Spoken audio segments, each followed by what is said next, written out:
I never knew how close I came to never being born. Years later, my mom told me a story that shocked me. When she first found out she was pregnant with me, she wasn't sure they could afford to have a baby. My dad didn't make much money at the time, and they were barely managing to get by. They lived paycheck to paycheck, worrying about rent, food, and bills. Bringing a child into that situation seemed impossible. But then something unexpected happened. My dad's parents, my grandparents, found out about the pregnancy. Instead of being worried, they were overjoyed. Not only did they support my parents emotionally, but they also helped them in a way that changed everything. They gave my mom and dad their house, a nice home in a safe neighborhood with good schools nearby. They also promised to help financially whenever it was needed. It was because of them that my parents felt ready to have me. I was born in that house, and for the first few years of my life, everything was wonderful. My grandparents were always around. They picked me up, played with me, and looked after me when my mom was at work. They took me to the park, read me bedtime stories, and even sneaked me treats when my mom wasn't looking. They made me feel special and loved. When I turned 6 and started school, my grandparents still took care of me. Every day they picked me up after school, and we had little adventures. Sometimes we got ice cream. Other times, we went to the playground. Those days were some of the happiest in my life. I felt safe, loved, and cared for. But then, everything changed. I still remember the night it all fell apart. I was supposed to be asleep, but loud voices woke me up. My mom and dad were having a huge argument. I couldn't understand everything they were saying, but I heard words like betrayal and, "How could you?" Their voices were filled with anger and hurt. Then, I heard the front door slam shut. Curious and scared, I peeked out of my window. I saw my dad walking unsteadily toward his car, holding a bottle in his hand. Later, I learned it was whiskey. My heart pounded as I watched him get in and start the car. The tires screeched as he sped off into the night. That was the last time I ever saw my dad alive. The next morning, 3 police officers came to our house. I didn't understand much, but I knew something was wrong when my mom collapsed to the floor, sobbing. The officers told her my dad had been in a car accident. He lost control and crashed. He didn't survive. The funeral was confusing for me. I didn't fully understand what was happening. I just held my mom's hand while people cried around me. My grandparents hugged me tightly, their faces wet with tears. I didn't know what to say or do. After the funeral, everything started changing too quickly. My mom seemed to move on fast, too fast. Within months, she had a new man in her life. Before I knew it, they were married, and she was expecting another baby. "You're going to have a little sister, Linda," Mom told me, her eyes shining with excitement. "Isn't that wonderful?" I nodded, but I didn't know how to feel. Everything was happening so fast. I missed my dad. I missed how things used to be. I also noticed something strange. Grandma and Grandpa stopped visiting. They had always been around, and now they were just gone. One day, I finally asked my mom, "Why don't Grandma and Grandpa come to see me anymore?" But she didn't answer. She just looked away. One day, I finally asked, "Mom, why don't Grandma and Grandpa visit us anymore?" Her face turned cold. "They don't want anything to do with us anymore, Linda," she said firmly. "They left because I started a new family." Then, after a moment, her expression softened. "At least they gave us this house and helped pay for your school. We should be grateful for that." A few months after Mom remarried, my little sister was born. I remember Mom saying she was born early, but even as a child, something about that didn't seem right. Still, there was too much happening in my life for me to think about it for long. My new stepfather, Kevin, worked as a driver, and Mom kept her job as a salesperson. We weren't rich, but we had what we needed, or at least that's what I was told. But from the very beginning, I could tell that Kevin didn't like me. At dinner, he would glare at me across the table, his jaw tightening whenever I spoke. "Can you keep that kid quiet?" he would snap at my mom. "I'm trying to eat in peace." Mom would quickly try to calm him down. "Linda, honey, why don't you go to your room? I'll bring you your dinner later." At first, I didn't understand why she was sending me away, but soon it became normal. Kevin got angry often, and I seemed to be the one who made him the most upset. When Mom wasn't around, he would say cruel things to me. His face twisted with anger as he muttered, "You're nothing but a freeloader. A burden. You know that, right?" I didn't respond. I just nodded and swallowed my tears because what else could I do? The way Kevin treated me and the way he treated my little sister were completely different. With her, he was kind and loving. He bounced her on his knee, showered her with gifts, and spoke to her in a sweet, playful voice. "There's my little angel," he would coo. "Daddy's got a surprise for you." It made my stomach turn. Mom, desperate to keep Kevin happy, started finding ways to keep me out of sight. Whenever Kevin came home, she would quickly send me to my room and lock the door behind me. I would sit there for hours, listening to the sounds of laughter, conversation, and clinking dishes from the other side of the door. I didn't understand why I had to eat alone, why I couldn't move freely in my own house, why I was treated like I didn't belong. As I got older, it only got worse. Family holidays? I wasn't invited. Trips to visit Kevin's friends or relatives. I was left behind. Even when people came to our house, I was told to stay in my room and be quiet. "We don't want to upset Kevin," Mom would say, her eyes pleading. "You know how he gets." And I did know. I had seen his anger. I had heard the crashes and bangs when something made him mad. So I stayed quiet. I stayed out of the way. I became a ghost in my own home. The only time I felt a little bit normal was when Mom took me with her to run errands or go shopping. But even then, it wasn't fun or relaxing. It was always rushed, always serious. She never let me wander or enjoy myself. "We can't take too long," Mom would say, checking her watch nervously. "Kevin will be home soon." As the years passed, I became quieter. I kept to myself more and more. At school, I barely spoke to anyone. I felt invisible. But in my room, inside my imagination, I could escape. I created stories in my mind, big adventures where I was the hero, where people cared about me and wanted me around. When I turned 17, something unexpected happened. Since I spent most of my time alone in my room, I had become really good at using the internet. It was my way to escape from real life. One day, while browsing online, I found a publishing company looking for new writers, people who could create stories for children and teenagers. On a whim, I sent in a few of my stories. I didn't expect much, but to my surprise, they loved them. Before I knew it, I was working with them regularly. I wrote stories and even helped create educational apps for kids. For the first time in years, I felt proud of myself. My ideas were being published, people liked my work, and best of all, I was making my own money. I saved every penny, watching my bank account grow. It was the first time I had something that was truly mine, and I held onto it tightly. One day, after receiving a big payment, I felt brave. I wanted to share my success with Mom. We were alone in the kitchen. Kevin was away on a long drive, and my sister was at a friend's house. "Mom," I said, my voice shaking a little, "I have something to tell you." She looked up, curious. "I've been writing for a publishing company. I've been making stories and helping with apps. And, oh well, I'm making pretty good money."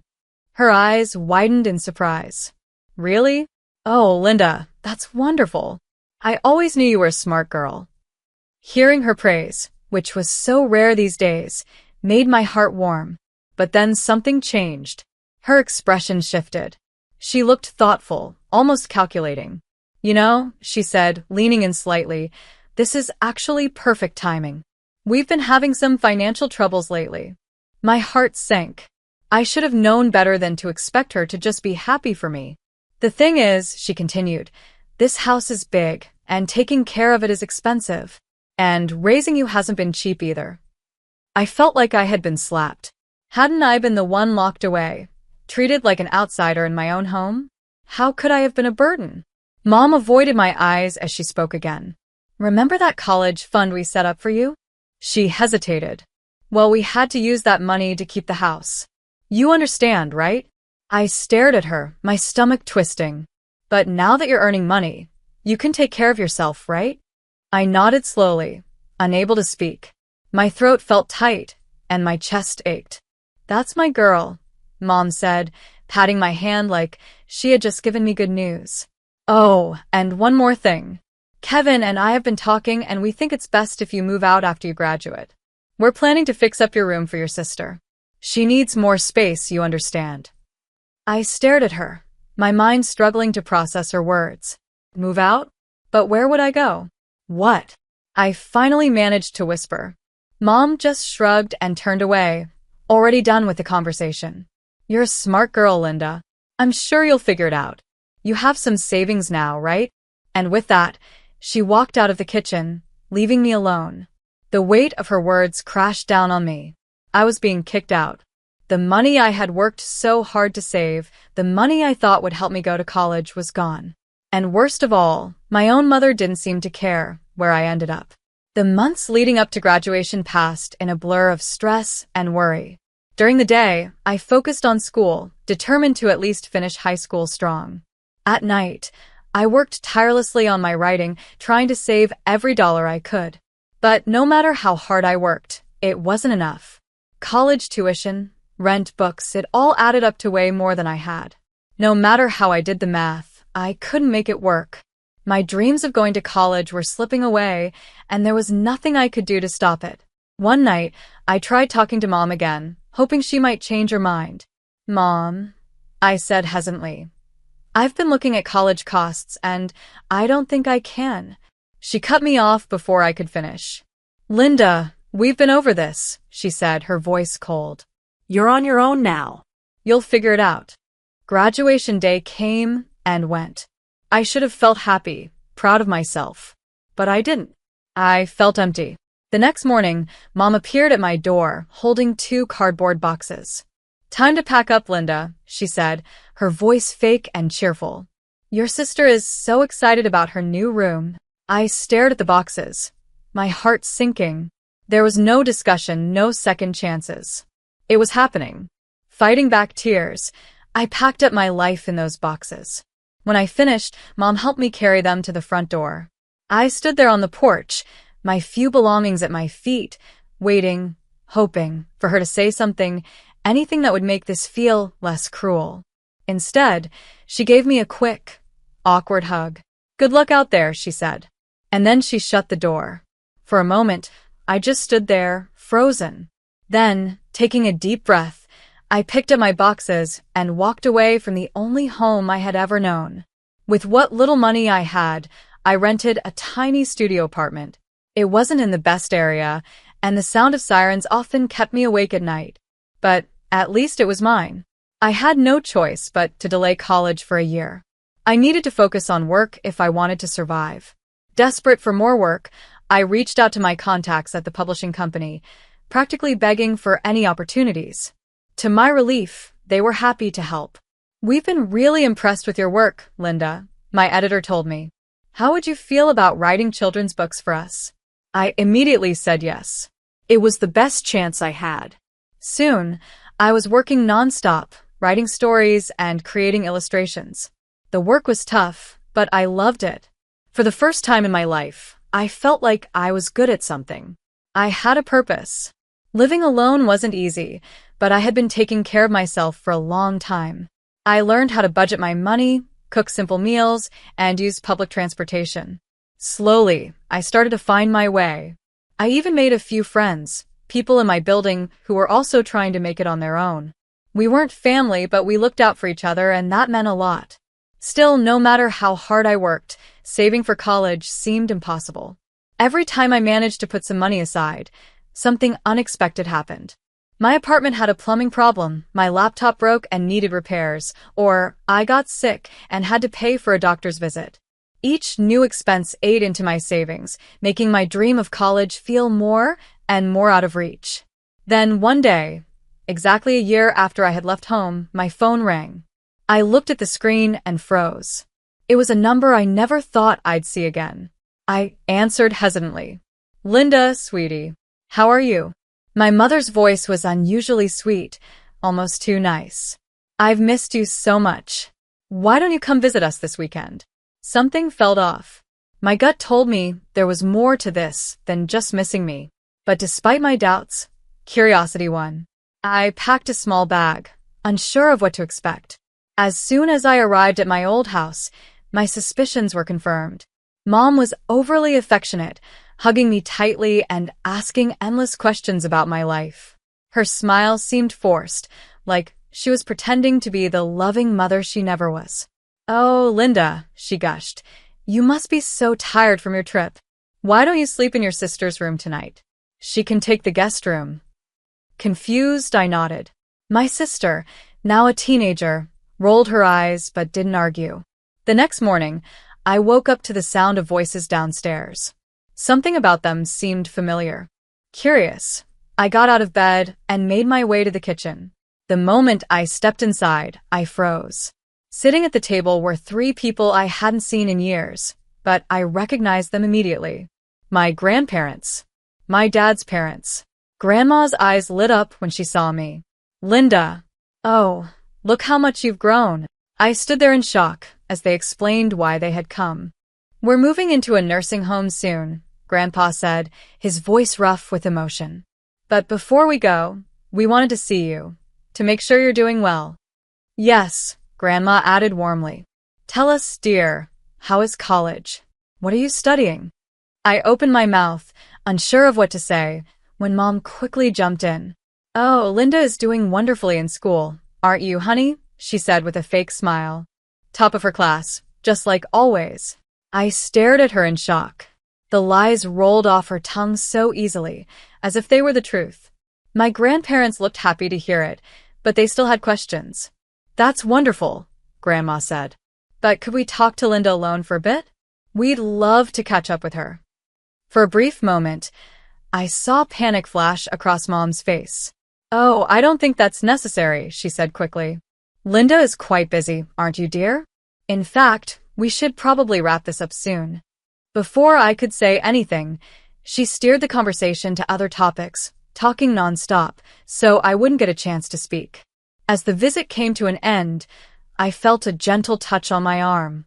Grandma pressed something into my hand, a small business card. The moment my grandparents left, Mom's whole attitude changed. The fake warmth disappeared, replaced by the cold, distant expression I knew too well. "Well, that's done," she said briskly, clearing the table. "You should probably head home now, Linda. I'm sure you have things to do." I stood there for a second, my heart sinking. The kindness she had shown in front of my grandparents was gone.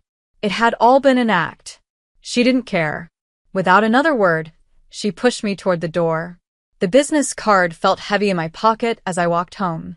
The moment I stepped into my tiny apartment, I pulled it out, my hands shaking. I stared at the number for a long time before finally dialing, my heart pounding in my chest. "Hello." A familiar, warm voice answered. "Grandma, it's Linda," I whispered. For a moment, there was silence, then a mix of happiness and concern filled her voice. "Oh, Linda, sweetheart. How are you?" We talked for a long time. She asked me about my life, and for the first time in years, I felt like someone actually cared. Before I knew it, we had made plans for her and Grandpa to visit me the next day. I gave her my apartment address, feeling both excited and nervous. As soon as I hung up, I jumped into action. My small studio apartment wasn't much, but I wanted to make it as nice as possible. I scrubbed every inch, organized my few belongings, and even found a vase for fresh flowers from the corner store. That night, I barely slept. Instead, I spent hours in my tiny kitchen, carefully preparing lunch for the next day. I even decided to bake Grandma's favorite cookies, snickerdoodles, using a recipe I found online. Morning came too fast. Just as I was pulling the last batch of cookies from the oven, there was a knock at the door. Taking a deep breath, I went to answer it. I took a deep breath, smoothed down my shirt, and went to open the door. There they stood, Grandma and Grandpa. For a moment, none of us spoke. Years of separation stood between us, heavy and unspoken. Then, Grandma stepped forward and pulled me into a tight hug. "Oh, Linda," she whispered, her voice thick with emotion. "Look at you, all grown up." I felt my chest tighten, but I hugged her back. I led them inside, and as they looked around my tiny apartment, I saw confusion flicker across their faces. "Linda," Grandpa said slowly, Why are you living here? Your mother told us you were still living in the house. Before I could explain, they started telling me a story that changed everything. We always wanted to be part of your life, Grandma said, her eyes filling with tears. But your mother wouldn't let us. She kept us away. Then they told me the truth about the night my father died, the real story. Mom had been unfaithful. She had already been pregnant with my sister when my father found out. He was devastated and wanted a divorce. But before anything could happen, the accident took his life. I sat there in shock as they continued. The house you grew up in, the one your mother and Kevin still live in, it's yours, Grandma said. Your father left it to you in his will. My stomach twisted. We've been sending money every month for your care, she went on, squeezing my hand. After you graduated, we sent even more, thinking you were in college and needed extra support. The room felt like it was spinning. All this time, I had been struggling just to survive. I had been working nonstop, counting every dollar, trying to save for college. And yet, there had been money for me all along. A house in my name. Grandpa's voice broke through my thoughts. We wanted to make sure you were doing well, that you were comfortable in the house. That's why we came to visit yesterday. I sat there, my mind racing, as the weight of their words sank in. Anger, betrayal, sadness, it all hit me at once. I don't understand, I whispered. All this time, there was money for me? A house that belonged to me. Grandma squeezed my hand tighter. Tell us everything, Linda. We need to know what really happened. So I told them. I told them about my lonely childhood, how I had spent years locked away in my room, treated like a secret. I told them about Kevin's cruelty, about always feeling like I didn't belong. I told them how the college money had been stolen, how I had been kicked out with nothing but a few boxes of my belongings. I've been working nonstop, I said, my voice breaking. Writing children's books. Living in this tiny apartment. Trying to save for college. I never knew anything about the money you sent. As I spoke, I watched my grandparents' faces change, from shock to pure fury.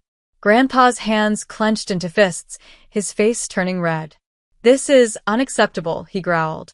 What your mother did, it's theft. It's abuse. He looked me in the eyes, his voice firm. We're going to make this right, Linda. My grandparents kept their promise. True to their word, they took action right away. They hired a lawyer, one of the best in the city. Over the next few weeks, I watched in amazement as they fought for me. The court case was intense. Mom and Kevin tried to make me look like a rebellious, ungrateful child who had run away. But the truth was clear. The bank records showed years of stolen money. Neighbors spoke about how I had been isolated, hidden away like I didn't exist. In the end, justice won. The judge ruled in my favor, evicting Mom and Kevin from the house that rightfully belonged to me. They were also ordered to pay back all the money my grandparents had sent for my care over the years. As we walked out of the courthouse, I felt a strange mix of emotions, relief, victory, and sadness. Yes, I had won, but at what cost? The only family I had ever known, broken as it was now gone forever. But I wasn't alone anymore. Grandma and Grandpa were determined to make up for lost time. They helped me move into my house. It still felt unreal to call it that. They also gave me money for college and spent hours with me, helping me choose the right school. In the end, I picked a college close to the nursing home where they were moving. It felt right to stay near them after all the years we had been apart. For a while, everything seemed perfect. I visited Grandma and Grandpa often, soaking up their love and stories. We played chess, watched old movies, and talked for hours. They told me all about my dad, the kind of person he was, the things he loved, filling in the missing pieces of my past. I finally felt like I belonged somewhere.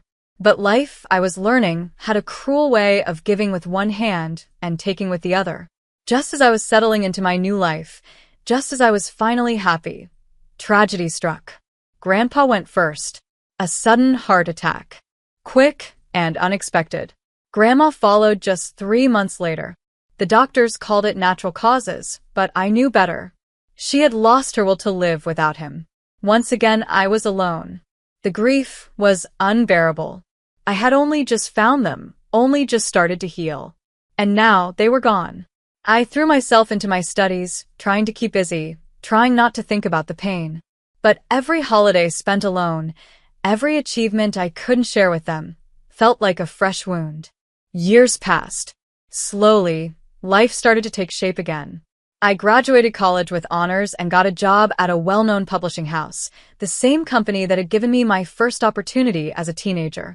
With the money my grandparents had left me, I bought a cozy apartment close to work. For the first time in my life, I had a home that was truly mine. And for the first time, my future felt bright. I rented out my grandparents' house, my childhood home. The extra money gave me a steady income, something I had never had before. For the first time in my life, I felt safe. I had stability, a good job, good friends, and most importantly, I was happy. But life has a way of surprising you when you least expect it. One Friday afternoon, my phone rang. The number wasn't saved, but I recognized it right away. My mother. A strange mix of curiosity and dread filled me as I hesitated, then answered. Linda, sweetie. Her voice was overly sweet, dripping with fake affection. How are you? Before I could say anything, she launched into a sob story. My sister was pregnant. Her husband had abandoned her. Now she, Mom, and Kevin were all crammed into a tiny rented apartment, struggling to get by. We have nowhere to go, Mom whimpered. I was hoping, well, that house you own, your childhood home, could we maybe stay there? Just for a little while, until we get back on our feet. I sat in stunned silence as she went back and forth between begging and crying, using that same manipulative tone I knew too well from my childhood. Please, Linda, she pleaded. We're family. We need your help. Her words sent a flood of memories rushing back. The lonely nights locked in my room, the years of being ignored, the moment she kicked me out with nothing but a few boxes. I took a deep breath and finally spoke, my voice cold. Family? I said. That's funny, Mom. Where was this family when you locked me away like I didn't exist? Where was it when you threw me out with nowhere to go? Linda, that's all in the past, she said quickly, her voice nervous. No. I cut her off. It's not in the past. It's right here, right now. The only reason you're calling me is because you need something. Just like always. I could almost hear her scrambling, trying to find the right words to pull me back in. But I wasn't that scared, helpless girl anymore. You want my advice, Mom? Solve your own problems. Figure it out yourself. Isn't that what you told me when you kicked me out? Linda, please. Good luck, I said, repeating the same empty words she had once told me. You're going to need it. Before she could say another word, I hung up. My hands shook as I blocked her number, but I felt lighter, like a weight I had carried for years had finally lifted. For so long, I had carried the pain of her rejection, her neglect. But now I was free.